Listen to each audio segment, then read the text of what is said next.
po yung mga inihahain dito sa Rurok. Yan. Unlimited Grill and Resto Bar. Literal na nasa Rurok ito. Rurok, napakataas. Grabe. Ang sumakit yung binti ko. So, yun na nga po.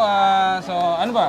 Ano ba unahin Ayan. natin? So sa unlimited sangyup nila, nag-start lang po tayo ng 199. So unlimited, tatlong flavor ng pork na yun. May plain, may spicy, tsaka barbecue. At meron din silang chicken. Yan. So 350 naman yun. Ayun. So,